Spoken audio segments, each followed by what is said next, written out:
सूत जी कहते हैं, हे शौनकादि महर्षियों, अब मैं आपसे उस पवित्र परम सप्ताह श्रवण की विधि का वर्णन करता हूँ, जो समस्त पापों का नाश करने वाली, भोग और मोक्ष दोनों प्रदान करने वाली तथा भगवान श्री कृष्ण को अत्यंत प्रिय है। कलयुग में जब मनुष्य का चित्त विषयों की ओर अत्यंत वेग से दौड़ता है, जब धर्म का आचरण कठिन प्रतीत होता है, जब मनुष्य अनेक प्रकार के दुखों से संतृप्त रहता है, तब भगवान की कथा ही उसके लिए वह अमृत है जो भीतर के संताप को शांत करती है। इसीलिए श्रीमद् भागवत का सप्ताह श्रवण केवल कथा सुनने का अवसर नहीं, बल्कि एक व्रत, एक संकल्प और एक यज्ञ के समान माना गया है। जिस प्रकार यज्ञ में अग्नि प्रज्वलित करके भविष्य की आहुति दी जाती है, उसी प्रकार सप्ताह यज्ञ में मनुष्य अपने चित्त को भगवत कथा की अग्नि में समर्पित करता है। अब देवर्षि नारद जी ने सनकादि ऋषियों से पूछा, भगवन, इस सप्ताह श्रवण की विधि क्या है?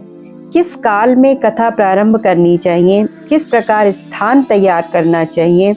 वक्ता और श्रोता के क्या नियम है? भगवान का पूजन किस प्रकार किया जाए और सप्ताह पूर्ण होने पर इसका उद्यापन कैसे किया जाए? तब सनकादि ऋषियों ने कहा, हे नारद जी, कथा आरंभ करने के लिए भाद्रपद, आश्विन, कार्तिक, मार्गशीर्ष, आषाढ़ और श्रावण, ये 6 महीने श्रोताओं के लिए मोक्ष की प्राप्ति के कारण कहे गए हैं। किंतु इन महीनों में भी भद्रा, व्यतिपात और कुयोगों का सर्वथा त्याग करना चाहिए। जो लोग कथा के आयोजन में उत्साही और सहायक हों, उन्हें अपने साथ लेना चाहिए। फिर देश देशांतर में यह समाचार पहुंचाया जाए कि अमुक स्थान पर श्रीमद् भागवत की कथा प्रारंभ होने वाली है।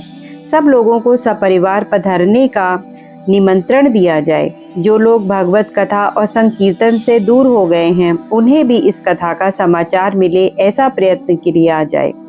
देश देश में जो विरक्त वैष्णव और हरि कीर्तन के प्रेमी हों, उनके पास भी निमंत्रण अवश्य भेजा जाए। निमंत्रण देते समय कहा जाए, महानुभावों, यहाँ 7 दिनों तक सत्पुरुषों का दुर्लभ समागम रहेगा और अपूर्व रसमयी श्रीमद् भागवत कथा का आयोजन होगा। आप भगवत के रसिक हैं, अतः श्री भागवत मृत का पान करने के लिए प्रेम पूर्वक शीघ्र पधारने की कृपा करें। यदि किसी को विशेष अवकाश ना हो तो कम से कम 1 दिन के लिए तो अवश्य आए, क्योंकि जहाँ भगवान की कथा होती है, वहाँ का एक भी क्षण अत्यंत दुर्लभ है।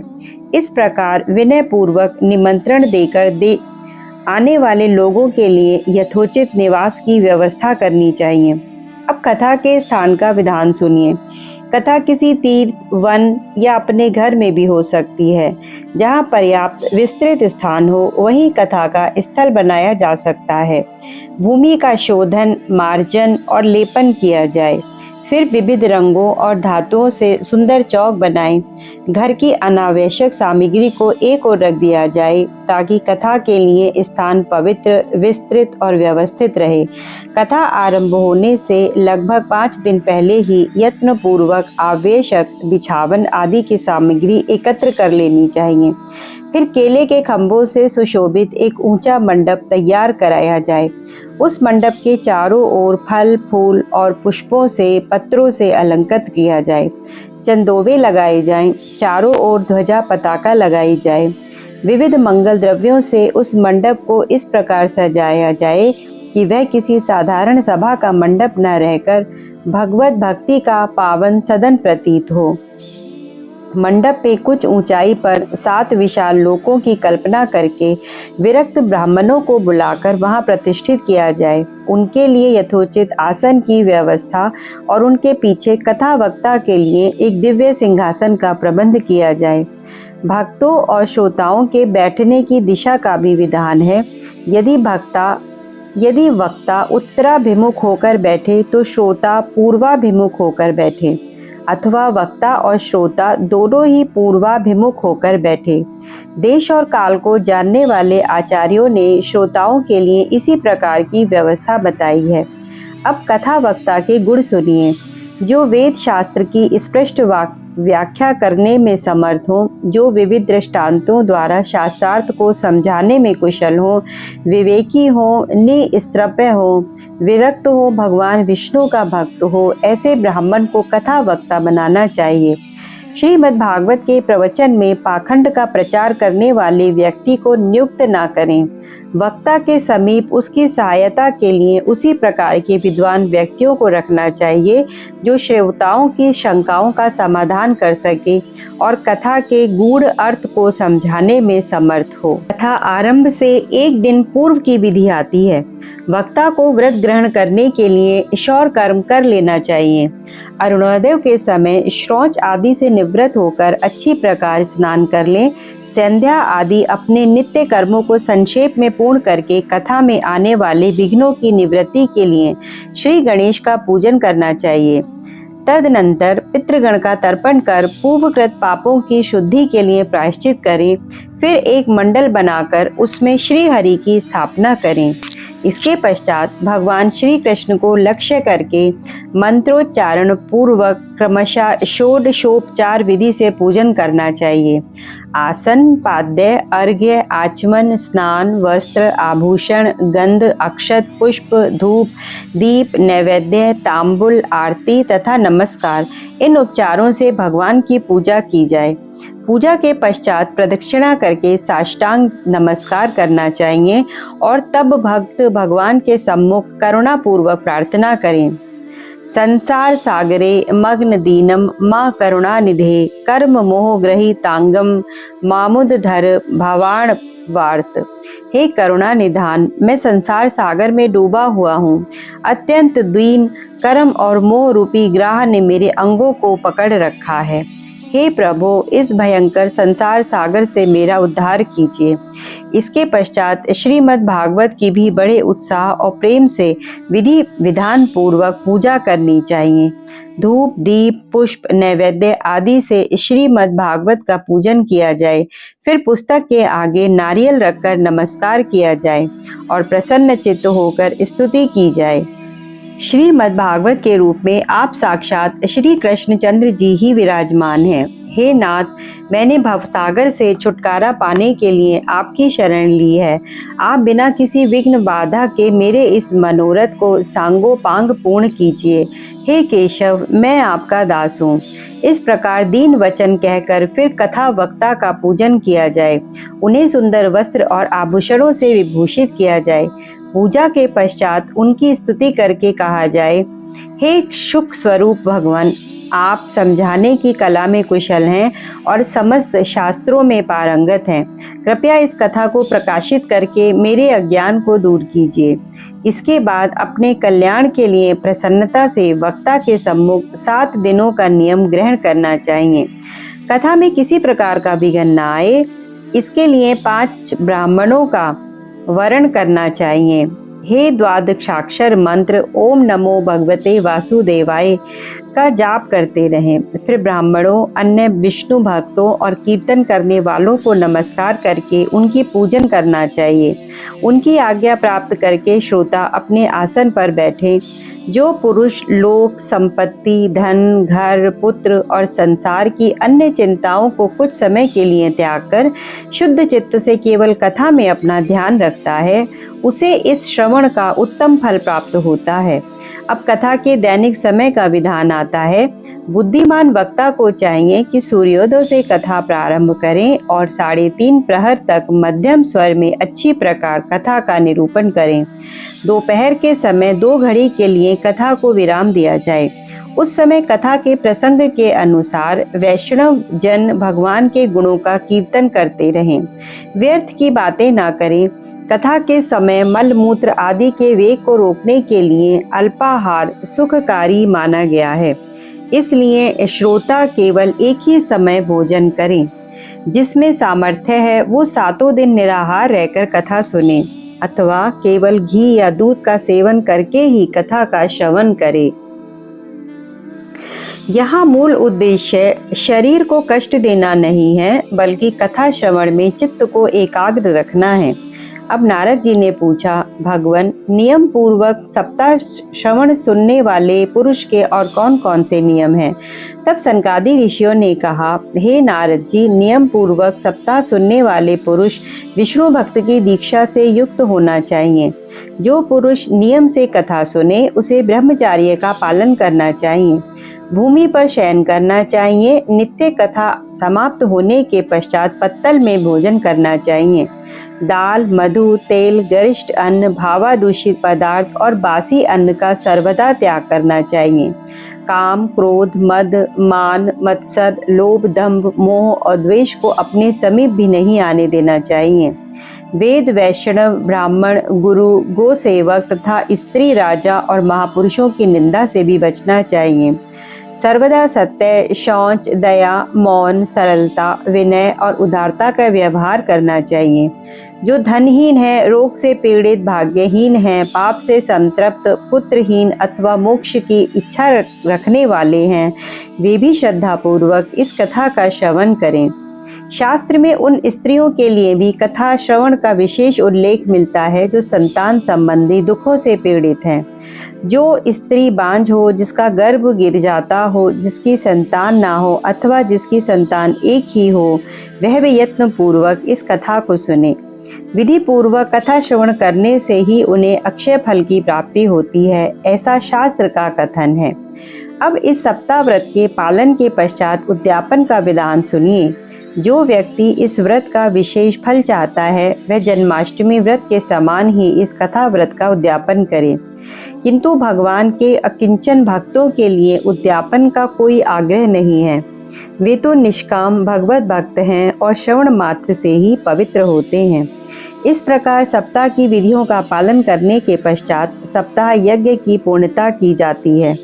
जब सप्ताह यज्ञ समाप्त हो जाए, तब श्रोताओं को अत्यंत भक्ति पूर्वक श्रीमद् भागवत की पुस्तक और कथा वक्ता की पूजा करनी चाहिए। वक्ता श्रोताओं को प्रसाद, तुलसी और प्रसादी मालाएं प्रदान करें। इसके बाद सब लोग मृदंग और झांझ की मनोरम ध्वनि के साथ सुंदर कीर्तन करें। जयकार हो, नमस्कार, शंख ध्वनि का मंगल घोष हो। ब्राह्मणों और याचकों को धन व अन्न दिया जाए। यदि श्रोता विरक्त हो तो कर्म की शांति के लिए दूसरे दिन श्रीमद् भगवत गीता का पाठ करें और यदि गृहस्थ हो तो हवन करें। हवन में दशम स्कंद का एक एक श्लोक पढ़कर विधि पूर्वक खीर, मधु, धृत, तिल और अन्नादि सामग्रियों से आहुति दी जाए अथवा एकाग्रचित होकर गायत्री मंत्र द्वारा हवन किया जाए, क्योंकि तत्वतः यह महापुराण गायत्री स्वरूप ही माना गया है। जिसके पास स्वयं होम करने की शक्ति न हो, वह ब्राह्मणों को हवन सामग्री का दान करे और विधि में जो भी न्यूनताधिकता रह गई है, उस दोष की शांति के लिए विष्णु सहस्त्रनाम का पाठ करें। उससे सभी कर्म सफल होते हैं। फिर 12 ब्राह्मणों को खीर, दूध, मधु और उत्तम उत्तम पदार्थों से भोजन कराया जाए। व्रत की पूर्ति के लिए गौ और सुवर्ण का दान किया जाए। जिसके पास सामर्थ्य हो वह 3 तोले सोने का सिंहासन बनवाए और उस पर सुंदर अक्षरों में लिखी हुई श्रीमद् भागवत की पोथी को विराजमान करे। आवाहन आदि विविध उपचारों से श्रीमद् भागवत की पूजा करें। फिर जितेंद्रिय आचार्य का वस्त्र, आभूषण और गंधादि से पूजन करके दक्षिणा सहित उन्हें समर्पित करें। ऐसा करने वाला बुद्धिमान दाता जन्म मरण के बंधनों से मुक्त होता है। यह सप्ताह पारायण की विधि सब पापों से निवृत्त करने वाली कही गई है। इसका ठीक प्रकार से पालन करने पर ही यह मंगलमय श्रीमद् भागवत पुराण का अभिष्ट फल प्रदान करता है और अर्थ, धर्म, काम तथा मोक्ष इन चारों पुरुषार्थों की प्राप्ति का साधन बनता है, इसमें संदेह नहीं। अब सनकादि ऋषि नारद से कहते हैं, हे नारद जी, इस प्रकार हमने आपको सप्ताह श्रवण की विधि पूरी सुना दी। अब और क्या सुनना चाहते हैं? इस श्रीमद् भागवत से भोग और मोक्ष दोनों ही प्राप्त होते हैं। सूत जी कहते हैं, सनकादि ऋषियों ने इस प्रकार कहा और फिर 1 सप्ताह तक विधि पूर्वक सर्व इस सर्व पाप नाशिनी परम पवित्र तथा भोग और मोक्ष प्रदान करने वाली भागवत कथा का प्रवचन किया। सभी प्राणियों ने नियम पूर्वक इसका श्रवण किया, विधि पूर्वक भगवान पुरुषोत्तम की स्तुति की और कथा के अंत में ज्ञान, वैराग्य और भक्ति को बड़ी पुष्टि प्राप्त हुई। वे तीनों मानो एकदम तरुण होकर समस्त जीवों के चित्त को अपनी ओर आकर्षित करने लगे। अपना मनोरथ पूर्ण होने से नारद जी अत्यंत प्रसन्न हुए। उनके शरीर में रोमांच हो गया, वे परमानंद से पूर्ण हो गए और भगवान के प्रिय नारद जी ने हाथ जोड़कर प्रेम गदगद वाणी में सनकादि ऋषियों से कहा, मैं धन्य हूँ, आप लोगों ने करुणा करके मुझे अत्यंत अनुग्रहित किया है। आज मुझे सर्व पापहारी भगवान श्री हरि की ही प्राप्ति हो गई। हे तपोधनो, मैं श्रीमद् भागवत के श्रवण को ही सर्व धर्मों में श्रेष्ठ मानता हूँ, क्योंकि जिनके श्रवण से बैकुंठ आदि गोलोक विहारी भगवान श्री कृष्ण की प्राप्ति होती है, उससे बढ़कर और कौन सा धर्म हो सकता है। और जब नारद जी इस प्रकार कह ही रहे थे, तभी वहां घूमते घूमते योगेश्वर श्री शुकदेव जी आ पहुँचे। कथा समाप्त होते ही व्यास नंदन श्री शुकदेव जी वहां पधारे। 16 वर्ष की सी आयु, आत्मलाभ से पूर्ण, ज्ञान रूपी महासागर को प्रकाशित करने वाले चंद्रमा के समान, और वे प्रेम पूर्वक धीरे धीरे श्रीमद् भागवत का पाठ कर रहे थे। परम तेजस्वी शुकदेव जी को देखकर सारे सभासद तुरंत खड़े हो गए। उन्हें आसन पर बिठाया गया। देवर्षि नारद ने प्रेम पूर्वक उनका पूजन किया। शुकदेव जी सुखपूर्वक आसन पर विराजमान हुए और बोले, आप लोग मेरी निर्मल वाणी सुनिए। रसिक एवं भावक जन, यह श्रीमद् भागवत वेद रूपी कल्प वृक्ष का परिपक्व फल है।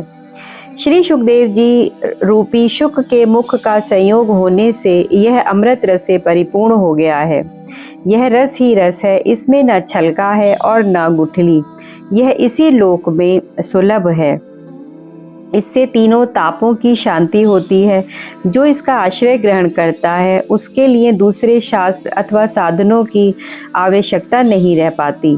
जब पुण्यात्मा पुरुष इसके श्रवण की इच्छा करते हैं, तभी ईश्वर अविलंब उनके हृदय में अवरुद्ध हो जाते हैं। यह वैष्णवों का धन है, पुराणों का तिलक है। परमहंसों के प्राप्त करने योग्य विशुद्ध ज्ञान का वर्णन है इसमें। ज्ञान, वैराग्य और भक्ति के सहित निवृत्ति मार्ग को प्रकाशित किया गया है इसमें। श्री सुखदेव जी कहते हैं, जो पुरुष भक्ति पूर्वक इसके श्रवण, पठन और मनन में तत्पर रहता है, वह मुक्त हो जाता है। और सुखदेव जी कहते हैं, यह रस स्वर्गलोक में नहीं, सत्यलोक में नहीं, कैलाश वैकुंठ में भी ऐसा रस नहीं है। इसीलिए हे भाग्यवान श्रोताओं, तुम इसका खूब पान करो, इसे कभी मत छोड़ो। श्री सुखदेव के इस प्रकार श्रीमद् भागवत के अमृत रस का वर्णन कर ही रहे थे। अमृत रस का वर्णन कर ही रहे थे तथा और जब श्री सुखदेव जी इस प्रकार श्रीमद् भागवत के अमृत रस का वर्णन कर ही रहे थे, तभी सभा के मध्य एक अद्भुत, अलौकिक और अवर्णनीय घटना घटित हुई। उस सभा के बीच में प्रहलाद, बलि, उद्धव और अर्जुन आदि पार्षदों के सहित साक्षात श्री हरि प्रकट हुए। देवर्षि नारद ने भगवान और उनके भक्तों की यथोचित पूजा की। भगवान को प्रसन्न देखकर देवर्षि ने उन्हें एक विशाल सिंहासन पर विराजमान किया। सब लोग भगवान के सामने कीर्तन करने लगे। उस दिव्य कीर्तन का दर्शन करने के लिए श्री पार्वती जी के साथ भगवान महादेव और स्वयं ब्रह्मा जी भी पधारे। प्रहलाद जी चंचल गति वाले होने के कारण करताल बजाने लगे। उद्धव जी ने झांझ उठा ली। नारद जी वीणा की ध्वनि करने लगे।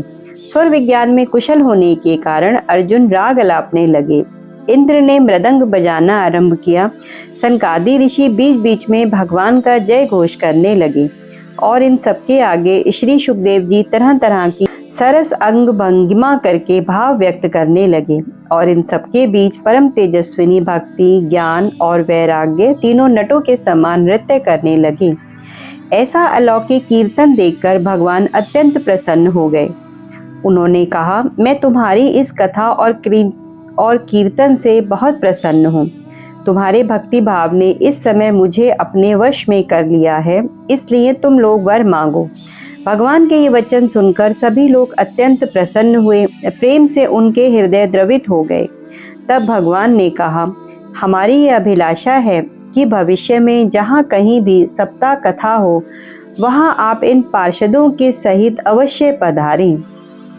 तब भक्तों ने कहा, हमारी ये अभिलाषा है कि भविष्य में जहाँ कहीं भी सप्ताह कथा हो, वहाँ पर आप अपने इन पार्षदों के साथ अवश्य पधारें, हमारा मनोरथ पूर्ण कीजिए।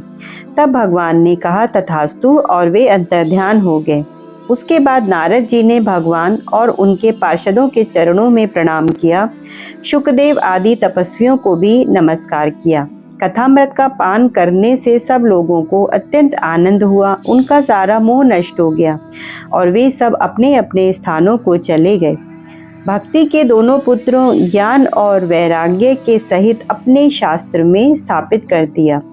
उस समय शुकदेव जी ने भक्ति को उसके दोनों पुत्रों ज्ञान और वैराग्य के सहित अपने शास्त्र में स्थापित कर दिया। इसी कारण श्रीमद् भागवत के सेवन से भगवान श्री हरि वैष्णवों के हृदय में आकर विराजमान होते हैं। जो लोग दरिद्रता के दुख रूपी ज्वर की ज्वाला से दग्ध हो रहे हैं, जिन्हें माया रूपी पिशाचिनी ने रौंद डाला है और जो संसार सागर में डूब रहे हैं, उनका कल्याण करने के लिए श्रीमद् भागवत सिंहनाद कर रहा है। तब शौनक जी ने सूत जी से पूछा, हे सूत जी, श्री सुखदेव जी ने राजा परीक्षित को, गोकर्ण जी ने धुंधकारी को और सनकादि ऋषियों ने नारद जी को यह ग्रंथ किस किस समय सुनाया था, मेरा ये संशय दूर कीजिए। तब सूत जी ने कहा, हे शौनक जी, भगवान श्री कृष्ण के स्वधाम गमन के बाद कलयुग के 30 वर्ष से कुछ अधिक बीत जाने पर भाद्रपद मास की शुक्ला नवमी को श्री शुकदेव जी ने राजा परीक्षित के लिए यह कथा आरंभ की। राजा परीक्षित के कथा श्रवण के बाद कलयुग के 200 वर्ष बीत जाने पर आषाढ़ मास की शुक्ला नवमी को गोकर्ण जी ने धुंधकारी को यह कथा सुनाई थी। उसके बाद कलयुग के 30 वर्ष और निकल जाने पर कार्तिक शुक्ल नवमी से सनकादि ऋषियों ने नारद जी के लिए ये कथा आरंभ की। हे निष्पाप शौनक जी, आपने जो कुछ भी पूछा था उसका उत्तर मैंने आपको दे दिया। अब सुनिए श्रीमद् भागवत के उस महात्म्य को जो विशेष रूप से कलयुग के जीवों के लिए कहा गया है। अर्थात कलयुग में श्रीमद् भागवत की कथा भवरोग की रामबाण औषधि है। इसीलिए हे संत जनों, आदर पूर्वक इस कथामृत का पान कीजिए, क्योंकि ये भगवान श्री कृष्ण को अत्यंत प्रिय है, कल्मशों का नाश करने वाली है, मुक्ति का एकमात्र कारण है और भक्ति का विलास कराने वाली है। फिर संसार में अन्य कल्याणकारी साधनों का विचार और तीर्थों का सेवन किस सीमा तक आवश्यक रह जाता है।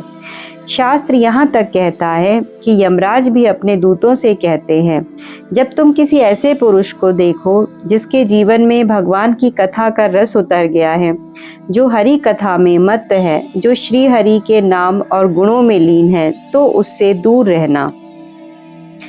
मैं ना अन्य मनुष्यों का स्वामी हूँ, वैष्णवों का नहीं, अर्थात मैं अन्य मनुष्यों का स्वामी हूँ, वैष्णवों का नहीं।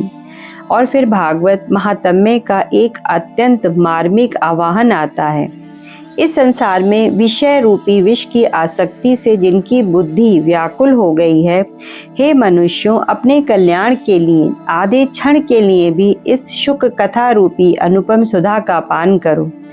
निंदित कथाओं से युक्त कुपथ में व्यर्थ ही क्यों भटक रहे हो।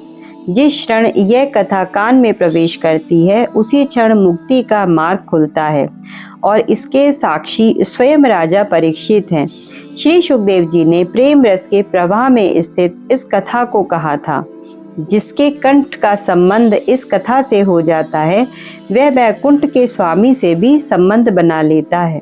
सूत जी कहते हैं, हे शौनक जी, मैंने अनेक शास्त्रों का अवलोकन करके आपको ये परम गोप्य रहस्य सुनाया है।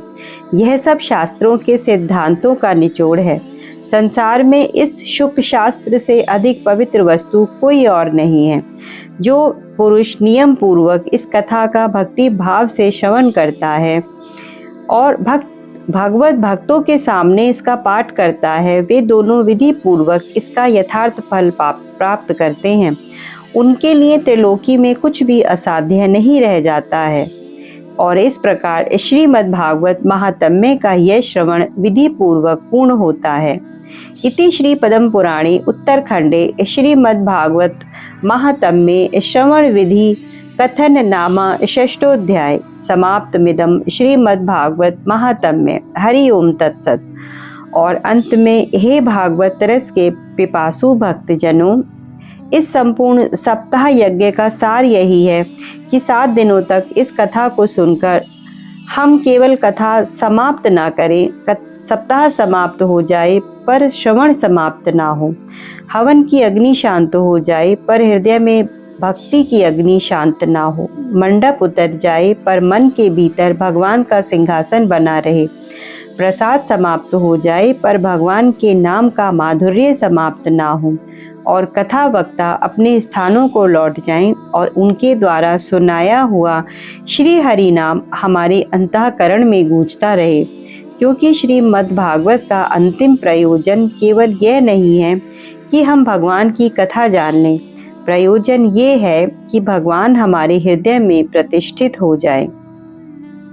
इसीलिए जब अगली बार श्रीमद् भागवत सप्ताह का अवसर आए तो कथा के मंडप में केवल अपने शरीर को लेकर मत बैठिए, मन लेकर बैठिए, अपना अहंकार लेकर बैठिए ताकि उसे भगवान के चरणों में रख सकें, अपना दुख श्री हरि के चरणों में समर्पित कर सकें, अपनी चिंता ताकि कथा का अमृत उसे धो सके। और 7वें दिन जब पूर्णाहुति हो तब भगवान के सम्मुख केवल एक ही प्रार्थना कीजिए, हे नाथ, जन्म जन्मांतर के संस्कारों से बंधा हुआ यह जीव आज आपकी शरण में आया है।